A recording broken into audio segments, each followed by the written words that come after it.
My wife bought me a new gun for Christmas last year. I finally got all my stuff gathered together to finish putting it together. Oh, I'll tell you, warms the cockles of my heart. Because what symbolizes the loving bond between a man and a woman better than her buying him a new deer rifle?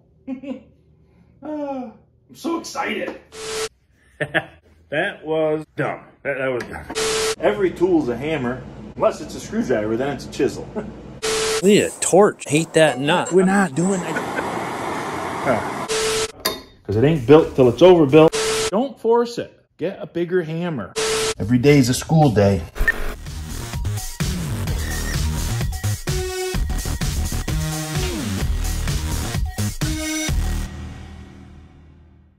All right, for Pete's sake, can you see my head now? The top and my face. Hey, is it good? I never had such trouble setting up a camera. I'm sorry, I'm not yelling at you. I didn't mean to come off all angry, but good Lord. Okay, let's start off on a happier note. My wife bought me a new gun. You know, it seems I'm always sitting out in my tree stand in the rainy, cold. I think I actually like it. I think I like to be out there and freeze and just be miserable. I guess when I come home, it makes the wood stove feel that much warmer. Maybe that's why. I don't know. Anyways, I seem to enjoy that sort of thing. I told my wife last fall after hunting season that I wanted a gun that I could take out in the weather. She went to the local gun store, Calamity Jane's Firearms Fine Shoes. Yes, they actually sell firearms and fine shoes. She probably bought herself a pair of shoes. I bet that's what she... Anyways, she went there, she told her what I wanted, and she sold her the new, fairly new, Mossberg Patriot. And this is it's not a stainless steel gun, but it's Cerakoted in a stainless steel color. So that's good though. It's weatherproof. Cerakote is very weatherproof. It's a composite stock. It's pretty light. So what we're gonna do in this video is I also got a scope as a Christmas gift from my then future, now current son-in-law, and I'm gonna get the scope mounted. I bought a sling. I just got to check a few things. I'll just walk you through that. I'm not a real gunsmith. I just play one sometimes. It's another excuse to buy some tools. So what we're going to do, we're going to get the scope on, going to get everything checked out, make sure it seems like it's good to go. So these guns come with Weaver mounts on them, which are cool, but I hope I don't regret it. I think when you mount your scope, you ought to have as few connections as possible, right? So you can just buy scope rings and throw your scope right on here. And I suppose an upside to that is you can pull it on and off much quicker and easier if you want to, but I don't ever do that. So for me, I like to have as few connections as possible, right? So the way this is, you've got these rails bolted to the action, then you've got a ring clamped onto these and the scope clamped into the ring. Well, there was a company I found who makes a direct mount. So these Weaver rails come off, and instead you put on a one-piece scope mount that the scope goes directly into. So it eliminates a whole connection, a whole mechanical connection of gripping onto these rails. Now I know these are good and there's nothing wrong with it. It's just another thing that I get myself thinking too much about. But this is what I'm gonna do. I'm gonna take these off. I'm gonna put that on. Then we're gonna lap in the scope rings. I'll show you how to do that if you don't know, and get the scope mounted, leveled. First thing we're gonna do is just make sure this gun is empty, safe. I'll get the bolt out just so I don't get it crudted up. All's well. Now, none of these companies that I'm gonna work on here have sponsored the video, so I won't put links in the description, but if you do wonder what they are, just send me a comment or whatever, and I'll tell you what they are. I don't really feel the need to promote them unless they're promoting me, right? So this is the one-piece mount, whoops, for the scope. And it has just 2 clamps. But like I said, it comes with the hardware. But like I said, first thing I got to do is get those off. I may use them on another gun someday. I don't know. I just feel like keep things as simple as humanly possible, right? That's kind of my jam. So let me get some things together here, and I'll bring you back in and show you. Houston, we have a problem. I was looking at the bowl after I took it out, and that's rust right there. Now, I'm not a super like fussy gun guy, but when you bought a gun because you wanted a weatherproof gun and you haven't even taken it out of the box yet and there's already rust on it, I don't think that's a good omen. And then I got looking closer, and this is rust where the barrel meets the action all around here. I don't know about this. I think I'm gonna go back to the gun store and just talk it through and see what we come up with. Okay, I have news and updates. Updated news. I took the gun back to the gun shop where I bought it. She said that Mossberg will take this gun back and they'll either refinish it, replace parts, replace the gun, whatever. Which was good. So we were going to ship it back, and then when she realized how close to deer season it is, she said, hey, go ahead and hunt with it, and then after deer season, we'll send it back then. And she assures me that they'll still make good on it. I mean, right now it's never been fired, it's still in the box, all that stuff. But she says that shouldn't be a problem, so we're gonna go ahead. I'm gonna put my scope on it. The only thing is I'll have to pull the scope back off to ship the gun back to them, and then I'll put it back on again later. But at least I get to take it hunting this year, you know. We're gonna get these Weaver rails off. We're gonna get the scope mount on. We're gonna get it lat. We'll see how it goes.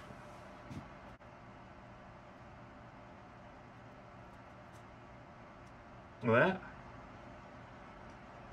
that front screw, maybe they had Loctite on. No. That front screw had that yucky feel to it, like it came out hard all the way.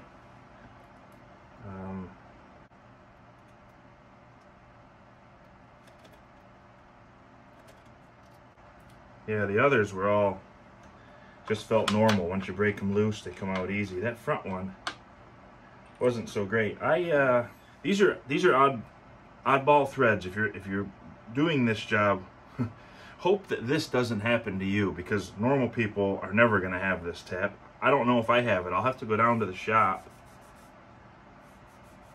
and my machine shop down there and see if I have one. They're number 648 thread per inch, so they're super fine special thread.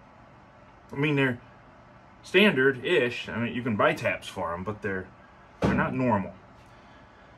So I'm gonna run down, see if I have a tap, because I would like to chase the threads in that front hole.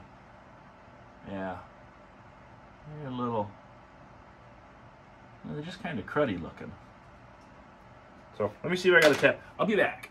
Sure enough, I had a tap. 648. You're not going to find one at the hardware store. So if this is a project that you're doing, it's a 648, okay? You can find them online. Any online place, you just type in 648 tap and you'll come up with one. But lucky me, I have one. And I'm just going to very, very gently chase these threads. You don't want to force it. You want to let it line itself up. And whenever it's ready, just go ahead. This front hole doesn't go through. I mean, it was drilled through, but it bumps into the threads of the barrel. So it only goes just so deep. So I had to take the very tip off this tap, make it a flat bottom tap, which can make them a little temperamental, to be honest. But that seemed to go okay.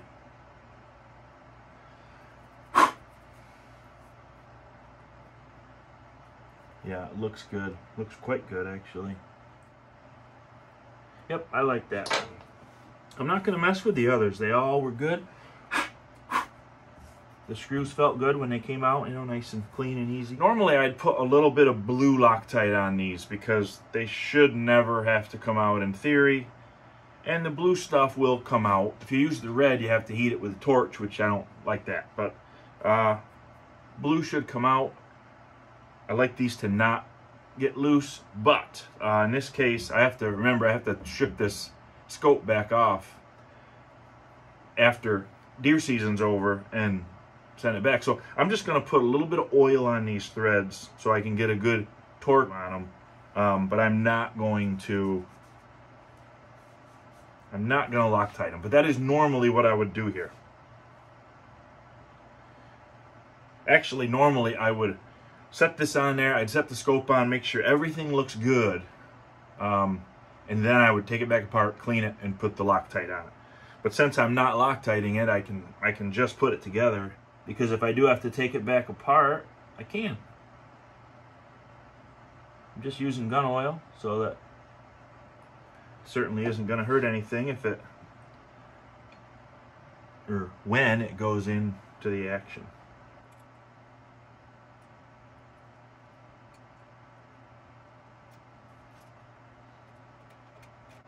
Oh yeah, that goes right in now, real nice.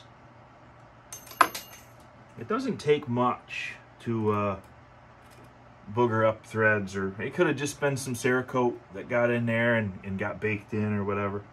Who knows? It's all good now. So those are just barely snug. You know, gunsmithing is it's pretty much an offshoot of the machining trade. You know, there's a lot of precision involved, let's put it that way. So if you're a young person interested in machining, gunsmithing can be a good, I mean, it can start as a side business or whatever, you know, but it definitely can be a good business for you. You could run your own business. I think probably the federal government wants their hand in your money when you're in that business. You probably have to be licensed and all that, but I'm sure you could start out on the side. And I would imagine just simple things like mounting scopes and stuff like that, I don't imagine you'd need an FFL for that. I don't know what the rules are, to be honest. Like if you're doing it for other people, for money, I think it's only if you're, you know, modifying guns or, you know, I really don't know. Why do I not have an Allen wrench? Lucky for me, I have finely calibrated fingers. 30 inch-pounds.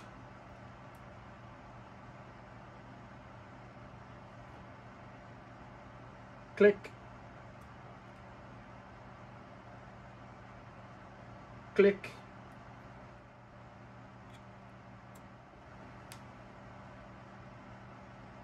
Click.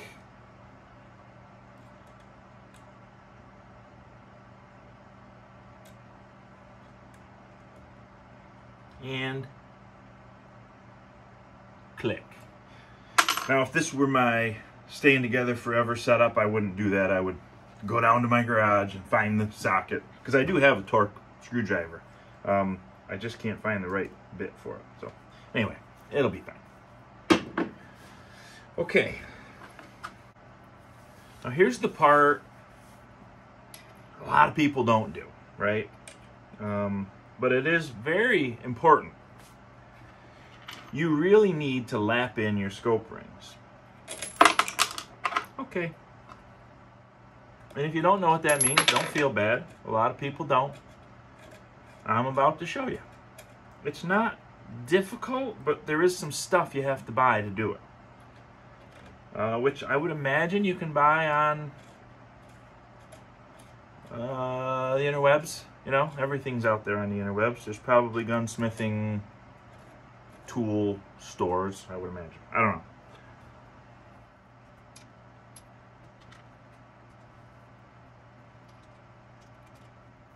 Okay, the tops of the rings are on just loose.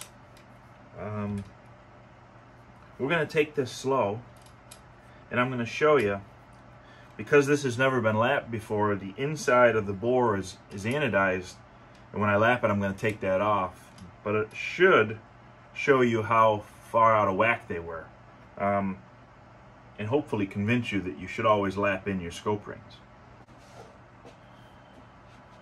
Alright, so what we have here is an iron bar that I turned to exactly 1 inch diameter, and all I'm going to do is put some lapping compound on it, which let me back up. This iron bar I bought online, but be warned, it's not going to be precisely 1 inch. You're going to have to machine it or have it machined. So if you can't do that, I'm pretty sure you can buy on gunsmithing sites, you can buy a 1 inch lap already made with a handle on it. So it's just got a handle for sliding it back and forth. And then lapping compound, this is an old jar of it, but used to be you could buy it at Napa. I think probably you still can because you use it for lapping valves. So all I'm going to do, this is clean. I'm going to clean this. I'm going to put lapping compound on here, and we're just going to start sliding it back and forth and slowly snugging down these 4 screws. But like I said, I'm going to keep stopping, taking this out, cleaning it, so I can show you, hopefully, what's happening as I do. Let me see if I can maybe bring you in here closer so you can get a better look. There you go. So lapping compound comes in all grits. I don't really know what to tell you there. I'd just say medium, right? Medium's always safe. I don't know. Let's see what this is. Can't read it. Too old. This is like an antique can of it. But lapping compound essentially is like abrasive grit mixed with a grease of some sort. And all you're doing is you're basically rubbing, you know, 2 pieces of metal together with this grit in between the 2 pieces of metal. And so it just removes a very small amount of metal.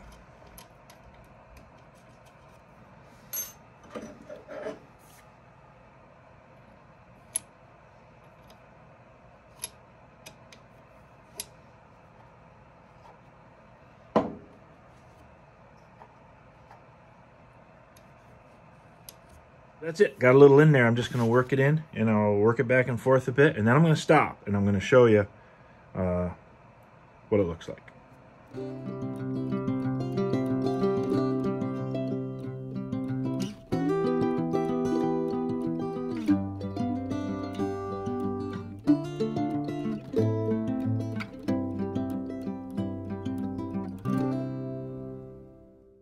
Okay, hopefully I stopped soon enough, because I really want to catch it kind of partway done for you. And now you just clean that thing. Lapping's a lot of cleaning. Oh yeah, good.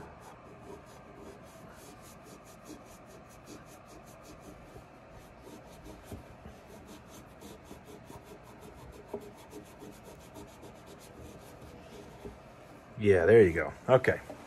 So that's a pretty good illustration of, hold on, I can do better with this camera. Yeah, there you go. So you can see in here, we're taking that black anodizing off just this edge. We haven't even started to cut this edge yet. Same thing back here, just this edge. The little caps, I don't know how they look. Oh yeah, there you go. So the caps are just touching up on the crown. Now what I'm doing with the caps is I'm just by eye, I'm keeping the gap on both sides pretty similar. Now you could get fancy and use feeler gauges and get them exactly the same, but I'm just going by eye, keeping the gap about the same on both sides and slowly tightening these screws, because as you lap it, all of a sudden it's loose. So you tighten the screws a little, lap it some more. Tighten the screws, lap it some more. But you can see that if you had put your scope, if you just put your scope on here and didn't lap it, you'd have definitely just the very top of the tube would be getting pressure put on it, but the sides would not. Both sides of this. And then down here, you'd be sort of twisting the tube because you'd be touching here, but not here, and the same on this bracket. So when you tighten these down, it would be kind of putting a twist into the tube of the scope. So, I mean, is it being super fussy? Yeah, I guess it is for sure. But you can see that there's quite a difference there. And what that is, you know, they machine it. It's a precision machine part, but there's not a whole lot of strength left here. And the more you machine away, the material has stresses in it. So you can you take a part like this, you machine it, and even if you go to great lengths to machine it in a way that the stress is relieved before you take your final passes, your critical cuts, which in this case would be this bore and where it touches the action on the bottom. But then you take that part, you put it in a box, and it keeps moving. Metal never really stops moving. The more stresses it has, the more it moves, the faster and the farther. So this may have been nearly perfect when it came off of the milling machine that made it, but the inherent stress of the material has made it keep moving. So all we're doing here is correcting that. This cap most likely was never perfectly round. I doubt these are machined out of one piece. That would be kind of dumb. So these are machined separately, and they're just plain not round, you know. But I mean, look at, we're not talking a lot here. I'm not going to lap a whole lot before this is all clean. So it's pretty good, right? But I don't know, we can make it better. Why don't we just go ahead and make it better? Right? That's the way I see it anyway. So I'm gonna put more lap compound in here, put it all back together, probably just go ahead and keep on lapping until I think it's finished, and then we'll see what that looks like. But we should be able to get this down to where it's really easy now, because you can tell when the black is gone, so to speak. You can also see the marks from machining, you know, the finish. That'll be gone away also, because lapping leaves a very nice, smooth finish. So when this is done and the scope is in there and it's clamped, it's going to have a very nice bed. It's going to be held firmly, but without putting any kind of twist or distortion on the tube. That's what we're after.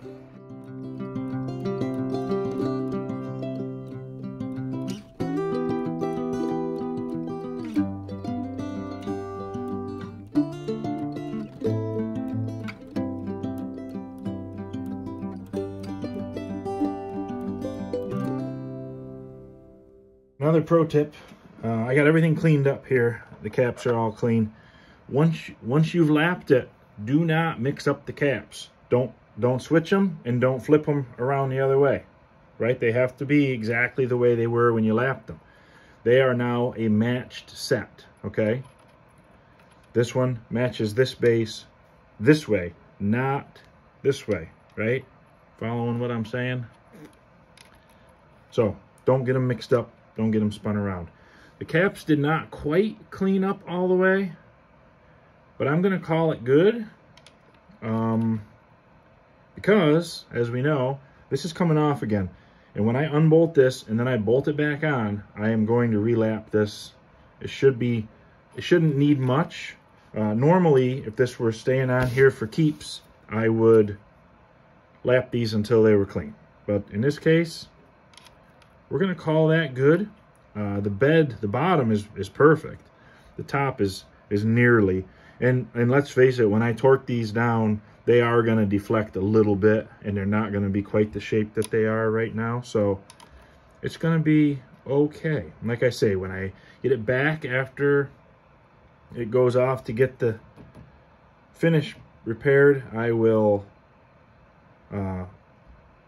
bolt this on with Loctite, torque it down, and I will probably just take a marker, mark this up, and then so I can see, you know, what's clean and what's been lapped and what hasn't, and then I'll lap it again. So that's it. Enough about that.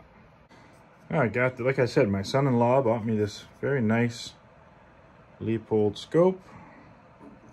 I'll show you more about that in a minute.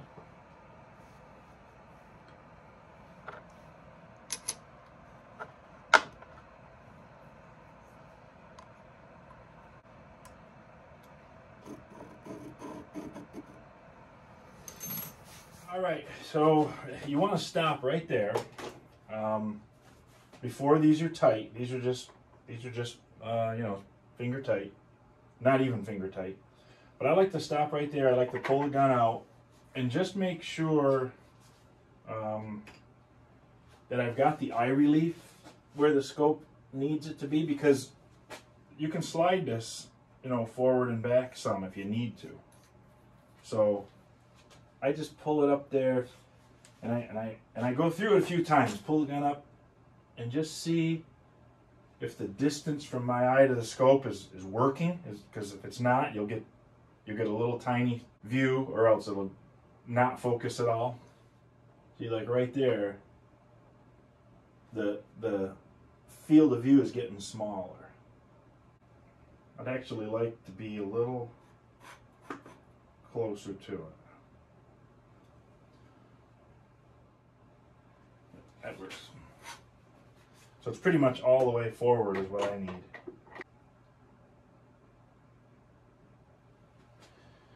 All right, so next,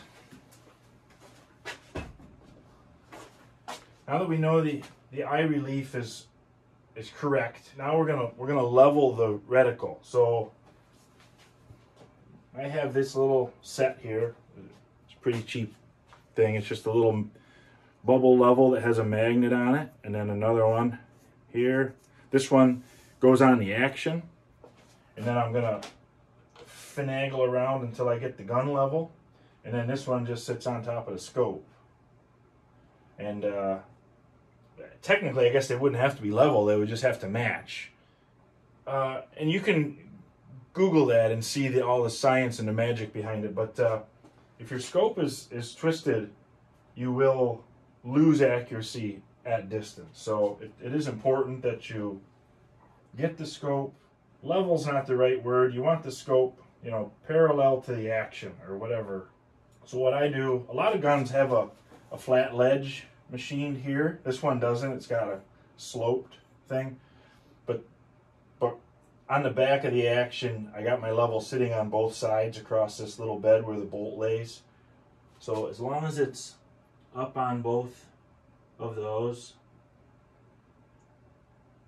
that's level, square, I don't know, whatever you want to call it. I can't see nothing.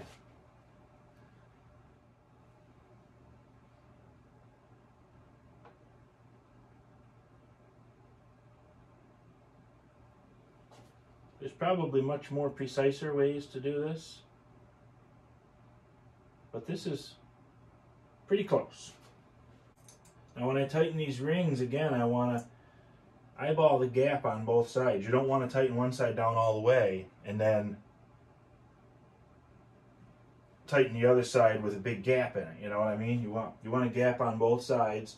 And I should mention that when you lap your rings, if you lap them too much, all of a sudden these two halves will come together and they won't grip the scope anymore.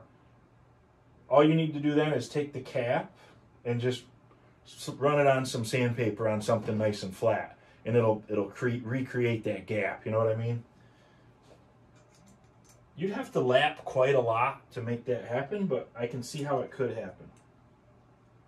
So then, like I say, I'm just eyeballing to get the gap pretty even on both sides.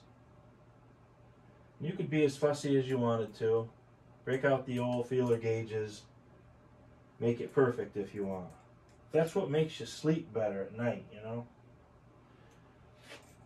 But that looks good to me. I'm going to recheck my level.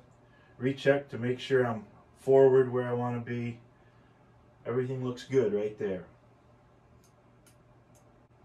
Now I'm going to not be afraid to grab this scope and try to spin it. Because if it'll spin, it's not... If that scope would spin, if I put some torque on it, that means I lapped enough that these need to have the gap sanded in order to get a squeeze on it, you know what I mean? And if you need to sand the gap, you don't need to lap again. You didn't change the circle, so to speak. All you did was took a little material out of the space between the two halves so that it can come down and touch the scope. So that's okay, but I'm twisting pretty hard and I can't move that scope. Just recheck the level to make sure I didn't move it. Yeah, we're good. That's nice. Okay, that scope is very solid like that. Now, I know what you're probably thinking. My gun looks like a 14-year-old picked out the accessories in the catalog because he wanted it to look like the one on his video game or something, right? This is not a long-range rifle, really. But I do have reasons for buying some of the widgets that I've put on it, right? Like I said, this is a gun I want to be able to sit out in the weather and not have to really worry about it. This is a good scope that is waterproofish, resistant. I bought the actual Leopold scope covers because they supposedly are quite water resistant. And I put this extension on the front here, not to look cool, because I specifically have one place where I hunt that in the afternoon, the sun is in your eyes. And I found that with a scope, if your angle is anywhere near the direction of the sun, it just puts nothing but light in your scope. You can't see anything. So this extension should make that so that that angle won't be so fussy. I can be closer to the direction of the sun, and this should cast a shadow inside here on the lens so that I'm still seeing what I'm wanting to see, not just a big glare. So with this, that's it. I'm gonna swab the bore, lube up the bolt, make sure everything's clean, get it all back together, and this gun's ready to sight in tomorrow. Oh, and there's one thing that I forgot to mention earlier before I tighten this down. Let me just show you. When you've got it on here and you set these on, you can start your bolts. Before you tighten anything up, take a minute and make sure nothing is hitting or even really close to hitting. Because if you go ahead and tighten these clamps down, and this is touching the action down here, you're going to do some damage to your scope. You don't want it. So take your time when you're putting it back together, and especially the first time you put the scope on, scope it out, so to speak. Make sure everything looks good, and slide this forward and backward. Make sure that in its full travel it's not going to hit, or if it is, just be mindful of it and say, oh, I know I can't have it slid back all the way. I need to keep it forward. And do not tighten these down if anything's going to hit. It seems simple, but I thought it was worth mentioning. This is 30-06, America's chamber, and the reason I like 30-06 is, well, it's because I'm an American. I think if it's good enough to bring us 2 back-to-back World War championships, it's good enough to kill my deer. All right, here it is. It's finished. I just got to run down, sight it in. I'm not gonna make this video any longer by putting that in. You get the gist, right? Look, if you're not using at least a half box of ammo, you're probably not sighting your rifle in correctly. Maybe I should do a video. I don't know, probably not. Anyways, I'm gonna get it sighted in, and then deer season's upon us. So I'm gonna hopefully get some video. I'm gonna try when I'm in my stand to get some video for you. I don't know what that'll be like, but we'll see what I can do. But I appreciate you spending your time with me. Make sure you subscribe to the channel. Make sure that you give me some thumbs up and give me some comments. You want to argue about what caliber is best for killing deer? I don't think you got anything on 30-06. Let's hear it. We can do that in the comments. That's fine. But I appreciate your time. God bless you. God bless the United States of America.